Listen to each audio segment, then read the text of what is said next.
The silence in Harlem's First National Bank was deafening. Every eye turned toward the entrance as Ellsworth Bumpy Johnson stepped through those heavy glass doors on that scorching August afternoon in 1954. The air conditioning hummed, but the tension was electric. This wasn't just any bank. This was the bank with the sign that read "No Colored" in bold letters right there on the window. But Bumpy didn't come to make a scene. He came to make history. The tellers froze, customers whispered, security guards reached for their holsters. And there he stood, 6 feet of calm confidence in a perfectly tailored charcoal suit, his fedora tilted just right, carrying a leather briefcase that held more than money. It held the power to change everything. To understand what happened in that bank that day, you need to go back 3 months earlier, to a dimly lit speakeasy where Bumpy Johnson learned something that would shake the foundation of New York's financial district. March 1954. The Cotton Club was buzzing with the usual crowd, politicians, businessmen, and those who controlled the real power in the city. Bumpy sat in his usual corner booth, watching, listening, calculating. That's when he overheard a conversation that would change his life forever. "The Harlem Community Bank applications keep getting denied," whispered Councilman Bradley to his companion. "Every single one. They say it's about credit ratings, but we both know the truth." Bumpy's ears perked up. He'd heard rumors, but this confirmed what he suspected. The banks weren't just refusing service to black customers. They were systematically blocking any attempt at financial independence in Harlem. The game was rigged from the start. But Bumpy Johnson didn't get to where he was by accepting rigged games. He got there by changing the rules. The next morning, he made a call to Marcus Thompson, his financial advisor and one of the smartest men he knew. Marcus had graduated from Howard University with a degree in economics, but in 1954 America, being brilliant wasn't enough if you had the wrong skin color. "Marcus," Bumpy said, his voice steady as always, "I need you to research every major bank in Manhattan. Their charters, their federal obligations, their vulnerabilities, everything." "What are you planning, Bumpy?" "Justice, the kind they won't see coming." For weeks, Marcus dug deep. What he found was explosive. Federal banking regulations clearly stated that any bank receiving federal insurance, which was virtually every major bank, could not discriminate based on race. The law was there, black and white on paper, but nobody was enforcing it. Nobody except Bumpy Johnson. He spent the next month building his case like a chess master, planning 15 moves ahead. He documented every rejection, every excuse, every subtle and not so subtle act of discrimination. But documentation wasn't enough.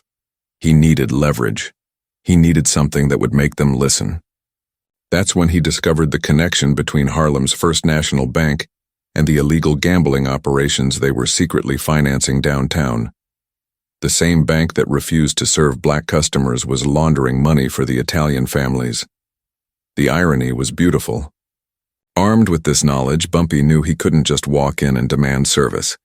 He had to be smarter. He had to be untouchable. So he devised a plan that was part business transaction, part psychological warfare, and pure genius. The morning of August 15, 1954, Bumpy put on his finest suit. Not to impress them, but to remind them that respect isn't about the clothes you wear. It's about the power you wield and the fear you command. As he approached those glass doors, he could feel the weight of history on his shoulders. This wasn't just about opening a bank account. This was about opening doors that had been slammed shut for generations. He pushed through the entrance and every conversation stopped. The manager, a thin, pale man named William Morrison, looked up from his desk with the kind of expression reserved for unwelcome surprises. But as Bumpy approached that manager's desk, briefcase in hand, he carried something more dangerous than any weapon he'd ever owned. He carried the truth. And the truth had teeth.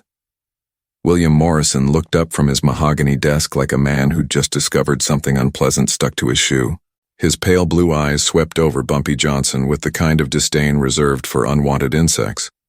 The bank fell silent, except for the tick of the grandfather clock and the nervous shuffle of customers pretending not to stare. "I'm sorry," Morrison said, his voice dripping with false politeness. but I believe you may have wandered into the wrong establishment." He gestured toward the window where those 3 words still gleamed in fresh paint. "No colored." Bumpy didn't flinch. He didn't raise his voice. He simply placed his briefcase on Morrison's desk with a soft thud that somehow carried more weight than a sledgehammer.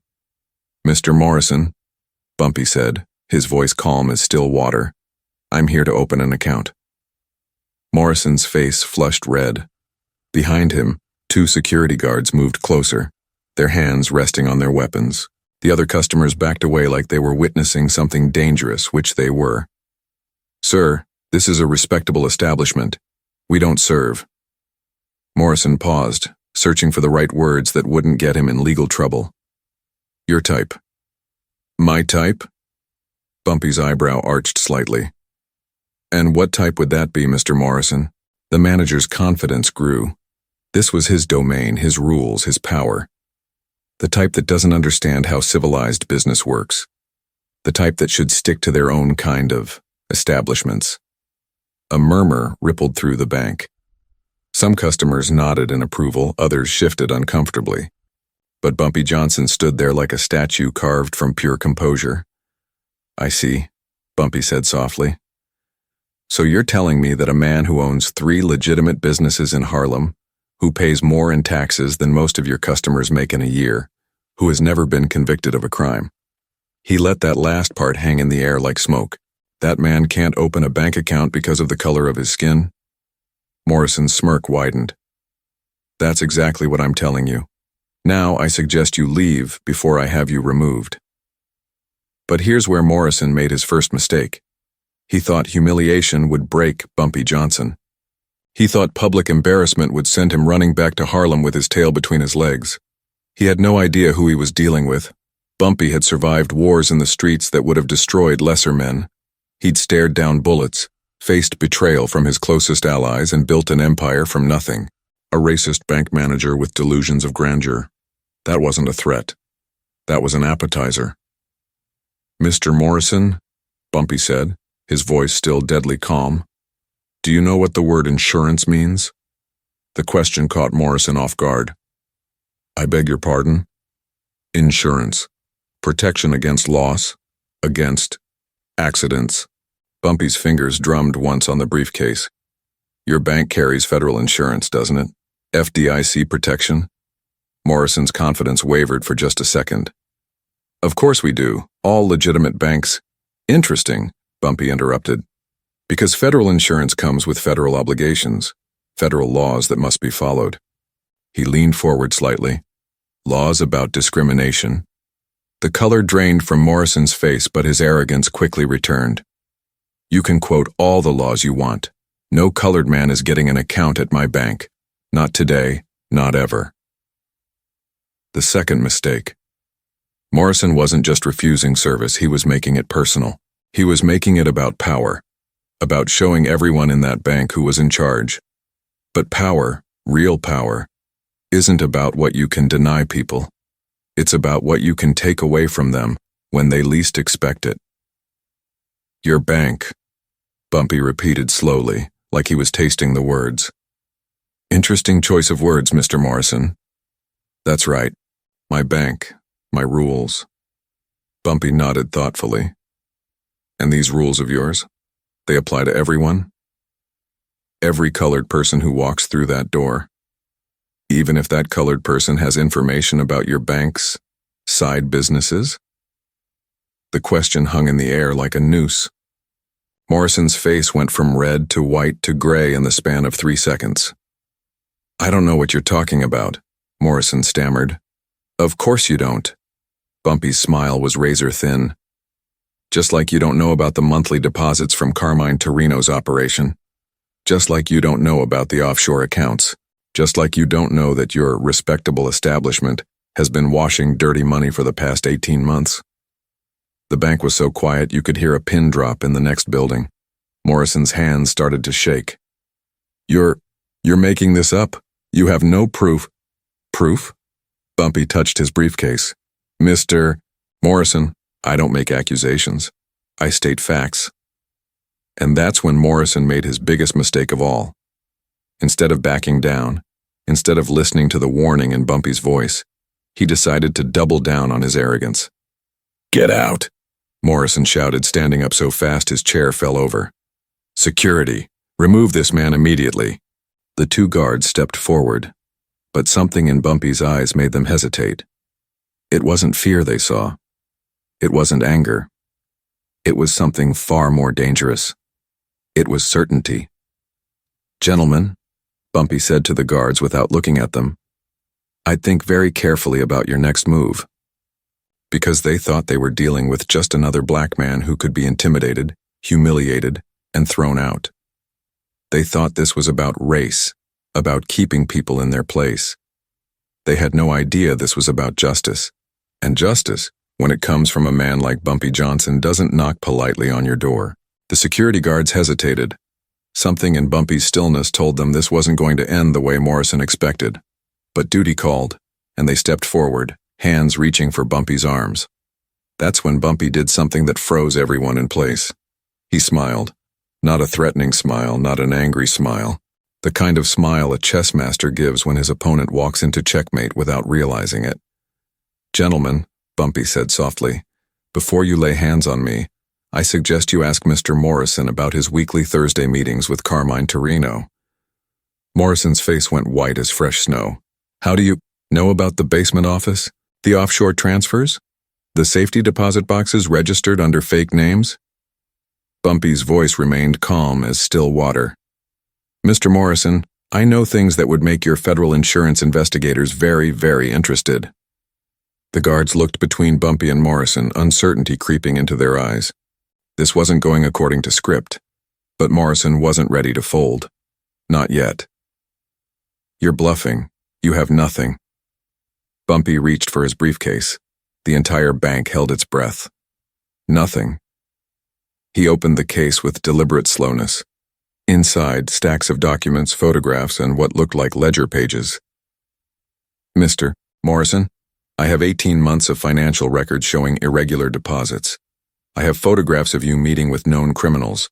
I have documentation of offshore accounts that your own board doesn't know about." Morrison's arrogance cracked like thin ice. "You can't. Those are private." "We're private," Bumpy corrected. "Amazing what people will tell you when they think you're just another street criminal they can ignore." He pulled out a single photograph and placed it face down on the desk. "But my favorite piece of evidence isn't financial records or photographs." "What is it?" Morrison whispered, his voice barely audible. "A recording." The blood drained from Morrison's face completely. Behind him, customers began to murmur. The security guard stepped back, suddenly wanting nothing to do with whatever was about to happen. "That's impossible," Morrison stammered.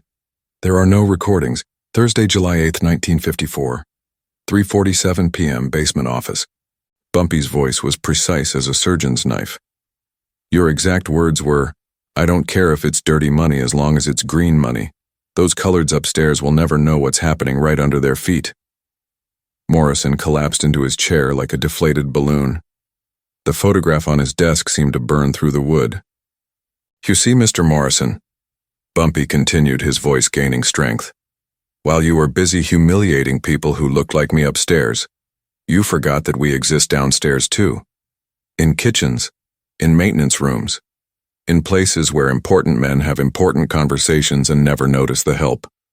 The truth hit Morrison like a freight train. The cleaning staff, the maintenance crew, the people he dismissed as invisible had been watching, listening, documenting everything. "What do you want?" Morrison's voice cracked. But here's where Bumpy Johnson showed why he was a legend. This wasn't about revenge. This wasn't about destroying one racist bank manager. This was about something bigger. "I want justice," Bumpy said simply. "I want what every American citizen deserves. The right to be judged by the content of their character and the size of their bank account, not the color of their skin." He reached into his briefcase again and pulled out a cashier's check. The amount visible to everyone in the bank, $50,000. In 1954 money, that was more than most people made in 5 years. "I want to make a deposit," Bumpy said. "A substantial one. The kind that makes good business sense for any bank that wants to prosper." Morrison stared at the check like it might bite him. $50,000 would make his quarterly numbers sing. But accepting it meant... "And if I refuse?" Morrison asked weakly. Bumpy's smile returned, but this time it carried weight. "Then I walk out of here, take this information to the federal investigators, and let them decide whether your bank's FDIC insurance should be revoked. I let them decide whether criminal charges should be filed. I let them decide whether the newspaper should know about the respectable bank that's been laundering mob money while refusing service to decorated war veterans." The trap was perfect. Refuse the deposit and face federal investigation. Accept it and admit that discrimination was just business, not principle. But Morrison wasn't ready to surrender. Not completely. "Even if I wanted to," he said desperately. "The other customers, they won't stand for it. This is 1954. Things don't work that way." Bumpy looked around the bank at the faces staring back at him. Some hostile, some curious, some afraid. Then he did something that no one expected. He addressed them directly. "Ladies and gentlemen," his voice carried to every corner of the bank, "I apologize for the disruption, but I need you to understand something. I'm not here to cause trouble. I'm here to conduct legitimate business with honest money earned through legal enterprises, the same as any of you." He paused, letting his words sink in. "Now, Mr. Morrison here seems to think that the color of my skin disqualifies me from banking privileges. But I wonder, how many of you would feel if you discovered your bank was secretly doing business with organized crime? How many of you would feel comfortable knowing your deposits were mixed with money from illegal gambling, extortion, and worse?" The murmur that rippled through the crowd wasn't supportive of Morrison anymore. It was nervous, worried. "Because if I walk out of here without opening an account," Bumpy continued, "those federal investigators I mentioned will be very interested in auditing not just the bank's criminal connections, but the legitimacy of every account, every deposit, every transaction." The threat was subtle but crystal clear. Refuse him service and everyone's business would be under federal scrutiny. Morrison realized his customers weren't going to support him anymore. They were going to blame him. But just as victory seemed certain, just as Morrison's resistance was crumbling, something happened that no one saw coming. The bank's main phone rang. Morrison answered it with shaking hands. "First National Bank." Yes, sir, I understand." When he hung up, his face had changed, not defeated anymore, determined. "That was the bank's president," Morrison said, his voice gaining strength. "He's heard about this situation. He's on his way down here personally." Bumpy's eyes narrowed slightly. This was unexpected. "And he wanted me to tell you," Morrison continued, confidence returning to his voice, "that no amount of threats or evidence will change this bank's policies. We have protection from people much more powerful than you." The game had just changed. Someone had made a phone call, someone with enough power to make Morrison brave again, someone who apparently wasn't afraid of federal investigators, someone who thought they could outplay Bumpy Johnson at his own game. The bank president arrived 30 minutes later like he owned the world. Charles Whitmore III was old money personified. Silver hair, perfectly pressed suit, and the kind of confidence that comes from generations of inherited power. He walked through that bank like a king surveying his kingdom. But when he saw Bumpy Johnson standing there calm as Sunday morning, something flickered behind his eyes. Not fear, recognition. "Mr. Johnson," Whitmore said, extending his hand like they were old friends. "What an unexpected pleasure." Morrison's jaw dropped. The customers exchanged confused glances. The security guards looked like they'd swallowed their tongues, but Bumpy didn't shake the offered hand. He studied Whitmore's face like he was reading a map of every dirty secret the man had ever buried.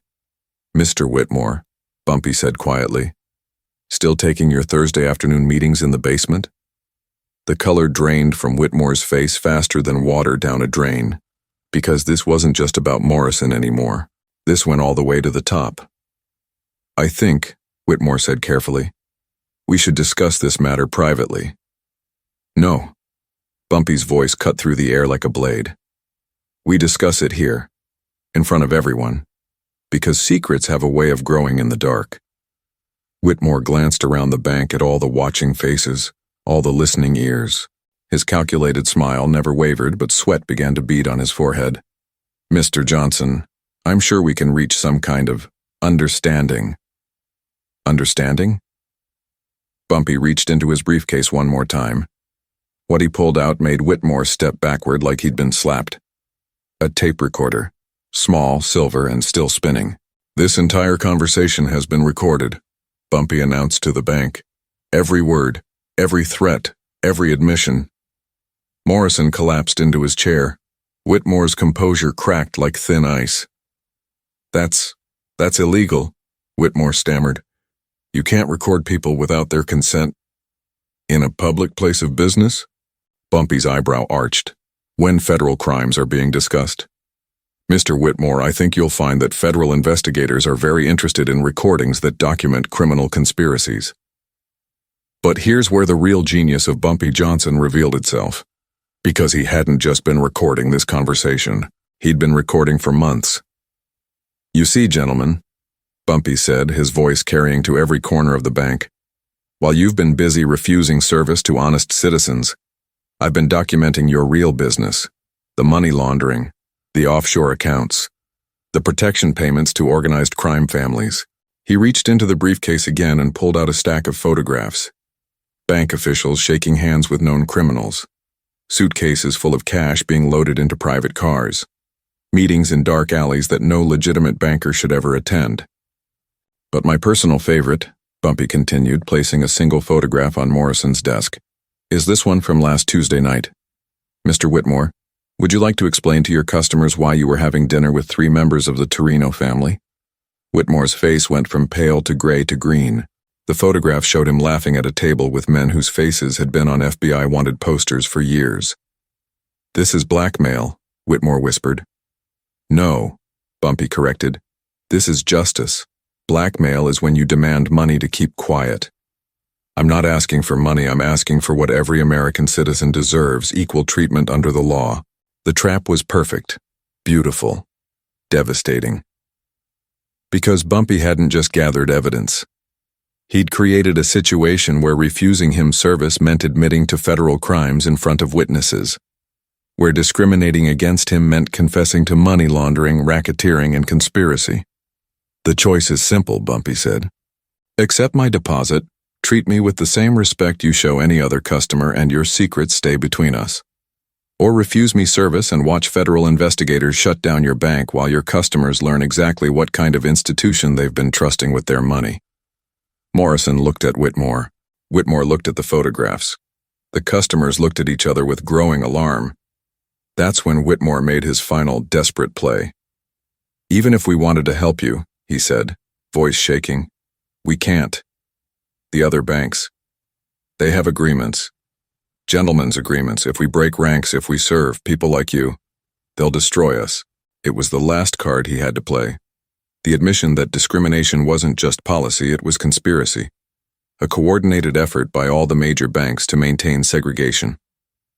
But Bumpy Johnson had been waiting for exactly this moment. "Other banks?" He smiled, that dangerous smile. "Mr. Whitmore, you seem to be under the impression that I'm asking for a favor. Let me clarify something for you." He reached into his briefcase one final time and pulled out a document that made both men go completely silent. A federal banking license application. Approved. Stamped. Official. "Gentlemen, meet the newest board member of Harlem Community Trust, a federally chartered bank that will be opening next month with full FDIC insurance. A bank that will gladly serve every customer your institution refuses." The room erupted in whispers. Morrison's hands started shaking. Whitmore looked like he'd been hit by lightning. "You see," Bumpy continued, "while you've been playing your little games of exclusion, I've been building something better. Something legitimate. Something that will give every person you've rejected a place to do business." The masterstroke was revealed. This had never been about forcing one racist bank to serve him. This had been about documenting their refusal, their corruption, their conspiracy. Evidence that would guarantee his own bank's success while destroying theirs. So here's what's going to happen, Bumpy said, his voice calm as death. You're going to accept my deposit with a smile. You're going to treat me with respect. And you're going to know that every customer you lose to prejudice will find a new home at a bank that judges people by their character, not their color. Morrison reached for the deposit slip with trembling hands. Whitmore stood frozen like a statue. But just as victory seemed complete, just as justice seemed served, the bank's door opened one more time. 3 men in federal badges walked in, FBI, and they weren't there to arrest Bumpy Johnson. The 3 FBI agents walked through that bank like they owned every inch of marble floor. Special Agent Robert Hayes led the group, a man who looked like he'd been carved from granite and disappointment. Behind him, 2 younger agents with briefcases and the kind of expressions that meant somebody's world was about to end. But they weren't looking at Bumpy Johnson. They were looking directly at Charles Whitmore III and William Morrison.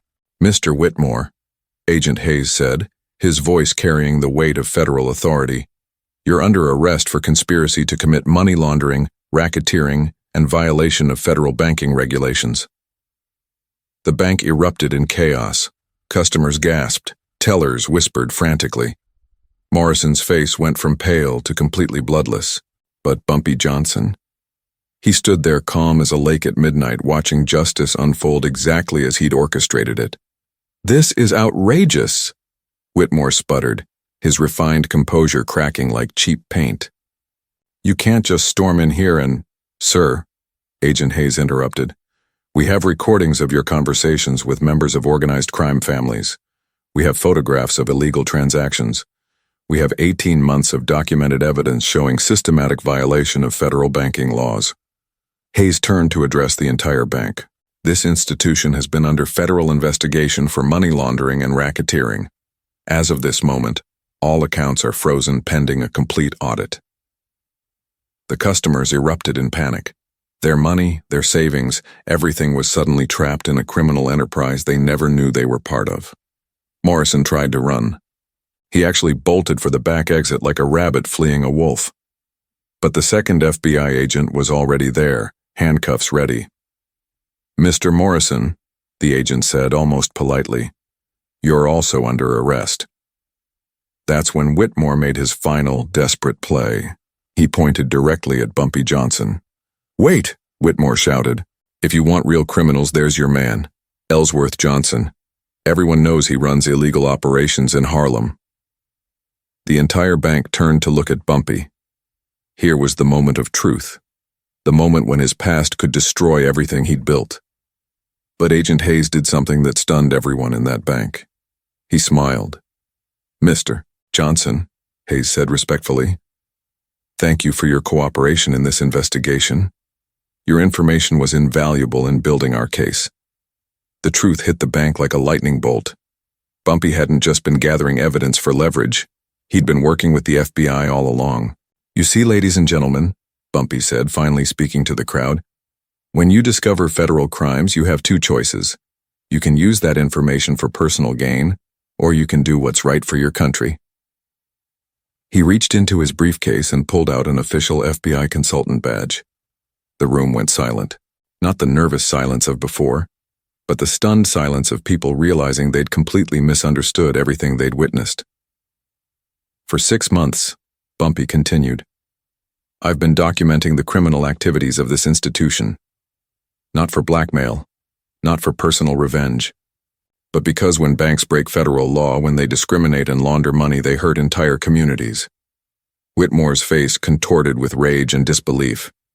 You planned this whole thing. I planned justice, Bumpy corrected.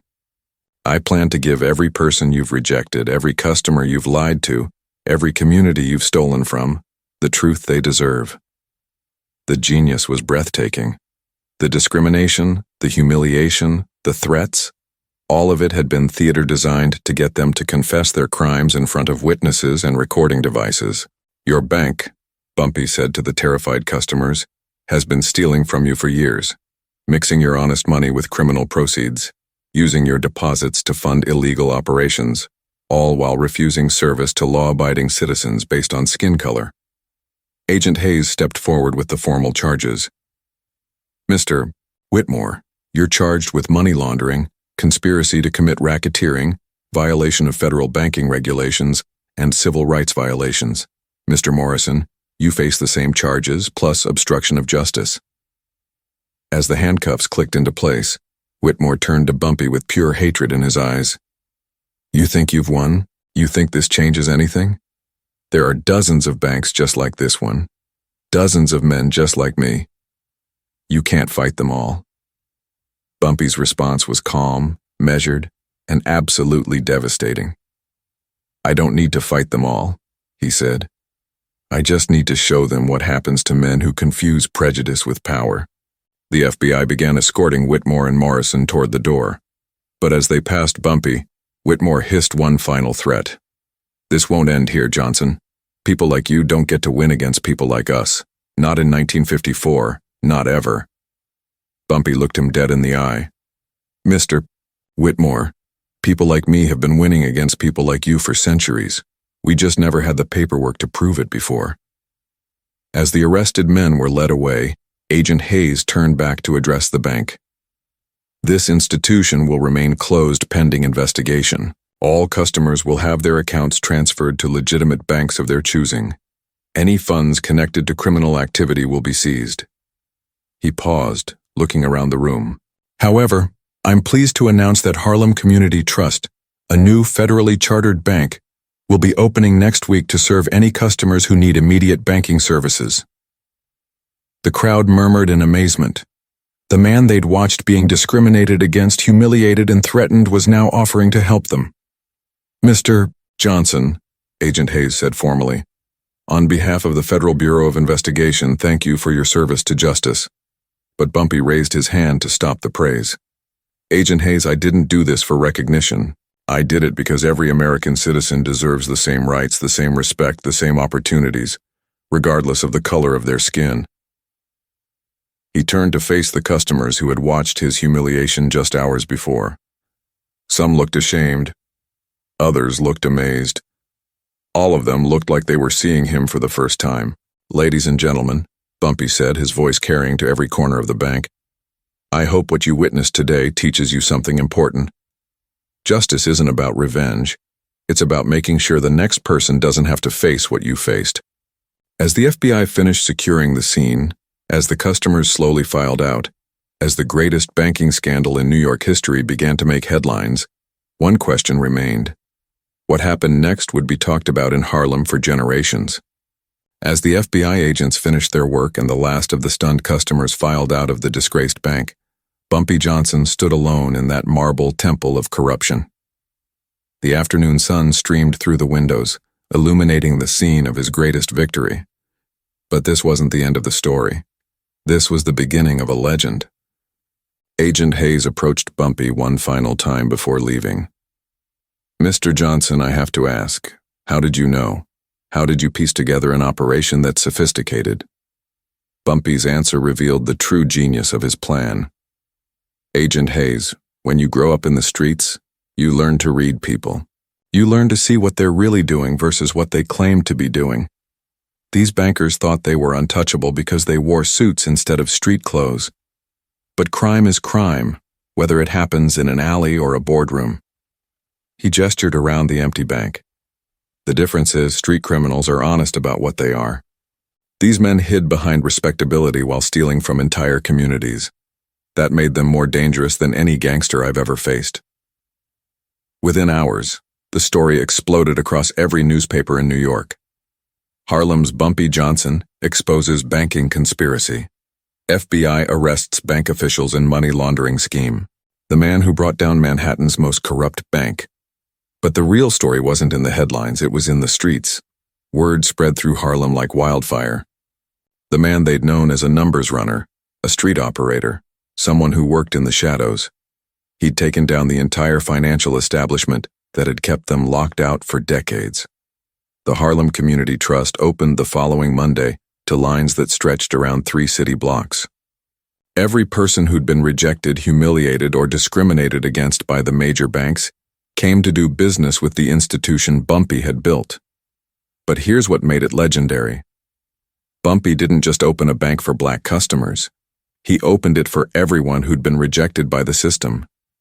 Poor immigrants, small business owners, working families, anyone who'd been told they weren't respectable enough for traditional banking. On opening day, the first customer in line was Mrs. Eleanor Washington, an elderly woman who'd been turned away from 7 different banks when she tried to deposit her late husband's pension.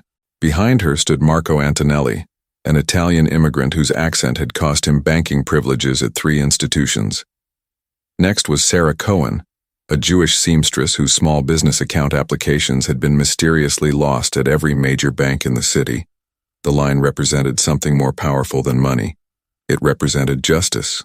But the old power structure wasn't going down without a fight. 3 weeks after Whitmore's arrest, Bumpy received a visit at his new bank. 5 men in expensive suits who represented the remaining major banks in Manhattan. They came with an offer that would have made most men rich beyond imagination. "Mr. Johnson," their spokesman said, "we're prepared to offer you $10 million to close this institution. Cash, no questions asked. You walk away wealthy, and we all forget this unfortunate incident." Bumpy listened to their offer in complete silence. Then he stood up, walked to his office window, and looked out at the line of customers still waiting to do business with a bank that treated them with dignity. "Gentlemen," he said without turning around, "you're looking at this all wrong.